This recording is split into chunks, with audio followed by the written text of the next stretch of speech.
आप सभी का स्वागत है चंद्रशेखर मैथ्स क्लासेस में। आज हम आप लोग के सामने कक्षा 10वीं गणित 2023 सेट बी के प्रश्न पत्र को लेकर आए हैं। इसका सही गलत खाली स्थान को आइए हल करेंगे। पहला प्रश्न है आपका, प्रश्न एक खंड और सही विकल्प चुनकर लिखिए।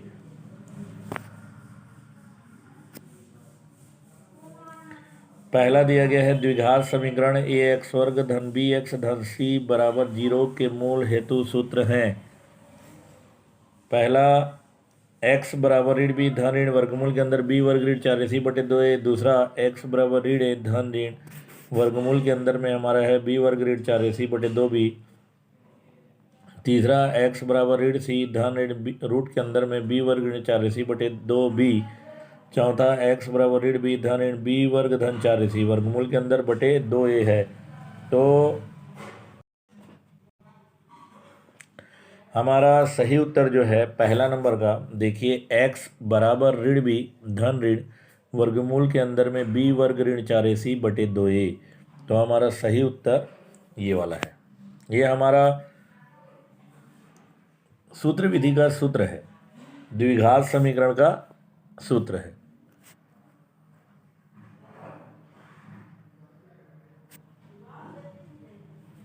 दूसरा प्रश्न है, धन a/5 और ऋण a/5 का समांतर माध्य है।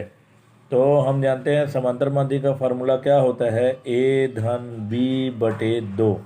तो a की जगह a/5 और b की जगह ऋण a/5 है। आइए इसको हल करेंगे।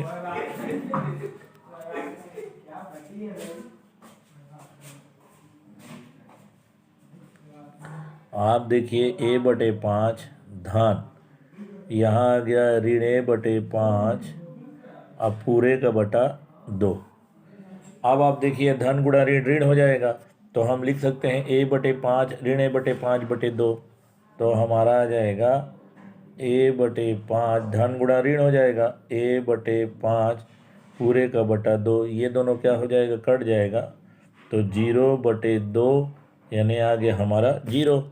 तो हमारा जो इसका सही उत्तर है वो हमारा पहला दिया है a/10, दूसरा दिया है 0, तीसरा दिया है 2a/5, चौथा दिया है ऋण 2a/5।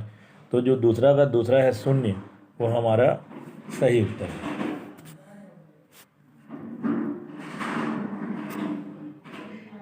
और आगे बढ़ते हैं।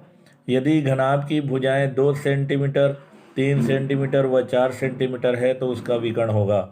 हम जानते हैं कि घनाभ के विकर्ण का सूत्र हमारा क्या होता है। यहाँ आप देखिए a बराबर 2 है, समझिए b बराबर 3 और c बराबर 4। उसके बाद घनाभ के विकर्ण का फार्मूला हमारा होता है a² plus b² plus c² वर्गमूल के अंदर में।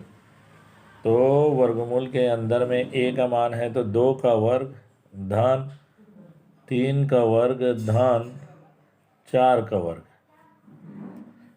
अब आप देखिए 4 का वर्ग कितना हो जाएगा, 16, 3 का वर्ग 9, 2 का वर्ग 4। तो हमारा 16, 9, 25, 4, 29।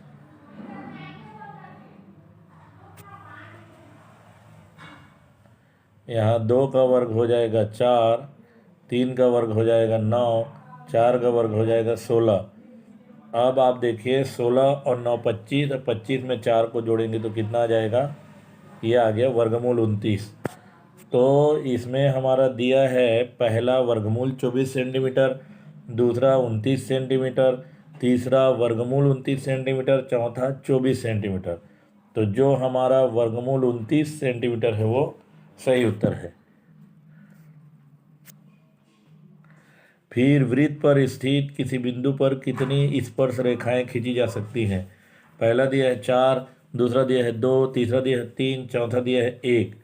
तो हम यहाँ पे एक स्पर्श रेखाएं खींची जा सकती है।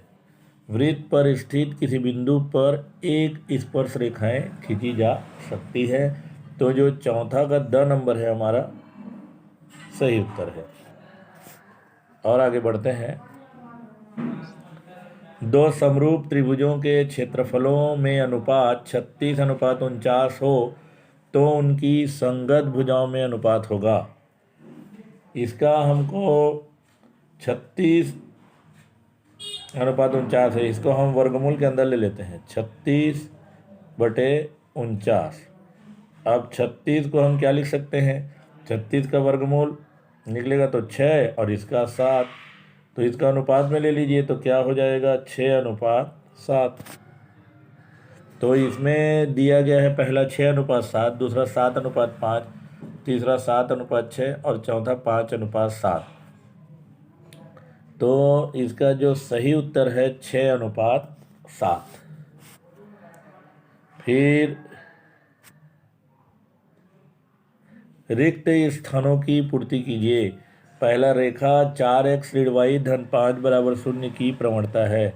तो देखिए हमारा जो दिया गया है 4x ऋण y धन 5 बराबर 0, जो बाएं तरफ ऋण y है दाएं तरफ ले जाएंगे तो धन y बन जाएगा, तो ये हो जाएगा 4x धन 5 बराबर y। यह y बराबर मैं लिख सकता हूँ 4x धन 5। हम यहाँ लिख सकते हैं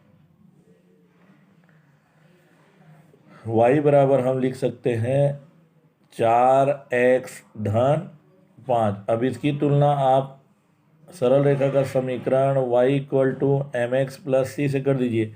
तो देखिए m की जगह कितना है 4 है, तो हमारा जो है रेखा 4x ऋण y धन 5 बराबर 0 की प्रवणता कितनी हो जाएगी 4। दूसरा x वर्ग ऋण 8x बराबर 0 के मूलों का योगफल। तो इसकी तुलना हम करते हैं ax वर्ग धन bx धन c बराबर 0 से।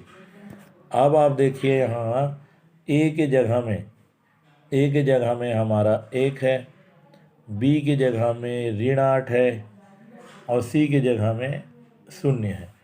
तो हमारा मूलों का योगफल का सूत्र क्या होता है, मूलों का योगफल का सूत्र -b/a। b का मान पहले से ऋण 8 है और a का मान 1 है, तो यहाँ देखिए ऋण b का मान पहले से ऋण 8 और बटे 1। अब ऋण धन 8 हो जाएगा तो 8/1। 8/1 को हम क्या लिख सकते हैं 8 लिख सकते हैं। तो यहाँ पे जो होगा वर्ग समीकरण x वर्ग ऋण 8x बराबर 0 के मूलों का योग हमारा 8 हो जाएगा। अब अगला प्रश्न है, किसी चाप द्वारा केंद्र पर बनाया गया कोण परिधि के शेष भाग में बने कोण का दुगुना होता है। 2 गुना या दुगुना होता है। फिर और आगे बढ़ते हैं sec square 90 - theta -10 square 90 - theta का मान होगा। सेक वर्ग 90 ऋण थीटा ऋण 10 वर्ग 90 ऋण थीटा का मान होगा।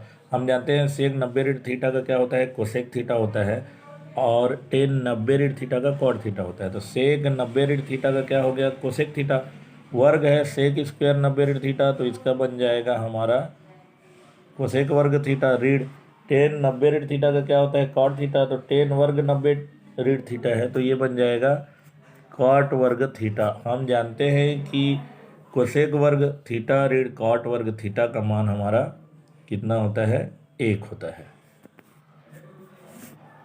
फिर और आगे का प्रश्न देखते हैं, 1/2 साइन 17 कोसेक 17 का मान होगा। तो 1/2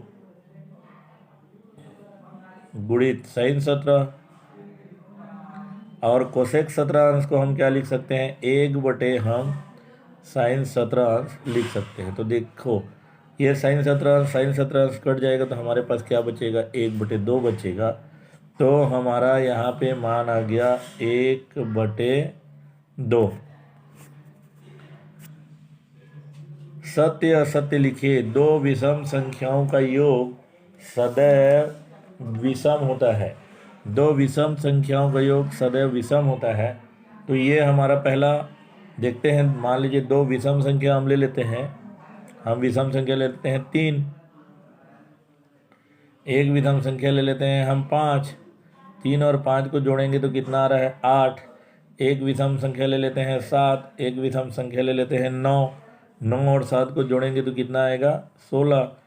अब आप देखिए यदि दो विषम संख्या को हम जोड़ते हैं तो हमें विषम संख्या प्राप्त नहीं होता है, सम संख्या प्राप्त होता है।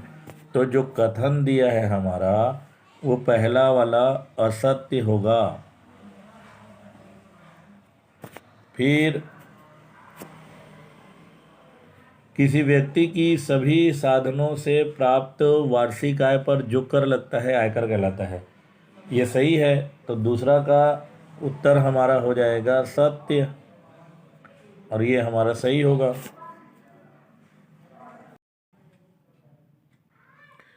तीसरा प्रश्न है हमारा, मूल बिंदु से बिंदु ऋण 5 शून्य के बीच की दूरी 5 इकाई होती है, सत्य या असत्य बताना है। तो हमारा मूल बिंदु का निर्देशांक हमारा 0 0 होता है। उसके बाद यहाँ दिया है ऋण 5 और 0, 0 0 ऋण 5 शून्य के बीच की दूरी 5 इकाई होती है। तो देखिए ये x1 है, ये y1 है, ये x2 है, ये y2 है। अब हम यहाँ फार्मूला जानते हैं, बीच की दूरी का सूत्र हमारा x2 ऋण x1 पूरे का वर्ग धन y2 ऋण y1 पूरे का वर्ग होता है। अब यहाँ देखिए x2 ऋण x1 ऋण 5 ऋण 0 पूरे का वर्ग धन यहाँ आ जाएगा 0 ऋण 0 पूरे का वर्ग। ऋण 5 में ऋण 0 घटाएंगे ऋण 5 आएगा, 0 में 0 घटेगा 0 आ जाएगा। तो हमारा आ जाएगा यहाँ पे ऋण 5 का वर्ग। ऋण 5 का वर्ग यानी आ गया वर्गमूल 25। अब वर्गमूल 25 को हम क्या लिख सकते हैं, वर्गमूल के अंदर 5 गुणी 5 ये जोड़ा है, यहाँ एक बाहर निकल जाएगा तो 5 आ जाएगा। तो हमारा प्रश्न बोल रहा है तीसरा नंबर का जो कि मूल बिंदु से बिंदु ऋण 5 शून्य के बीच की दूरी 5 इकाई होती है। तो हमारा उत्तर 5 आया था। तो हमारा जो तीसरा नंबर का प्रश्न है वो हो जाएगा सत्य। और आगे बढ़ते हैं। देखिए यदि बैंकों में एक निश्चित समय के लिए एक मुश्त राशि जमा की जाती है तो उसे आवर्ती जमा खाता बोलते हैं, आवर्ती जमा खाता कहते हैं। यदि बैंकों में एक निश्चित समय के लिए एक मुश्त राशि जमा की जाती है तो उसे हम सावधि जमा खाता कहते हैं। लेकिन यहाँ दिया आवर्ती, तो ये हमारा कथन जो है असत्य है। हमारा कथन क्या हो जाएगा, असत्य हो जाएगा। और आगे बढ़ते हैं। जब दो चरों के रैखिक समीकरणों का आलेख दो समांतर रेखाएं होती है तब समीकरणों का कोई हल नहीं होता है, ये सत्य है। जब दो ठो समांतर रेखा प्राप्त होगा तो समीकरण का कोई हल नहीं निकलेगा। तो ये जो हमारा 5वां नंबर का प्रश्न बोल रहा है वो हमारा सत्य है।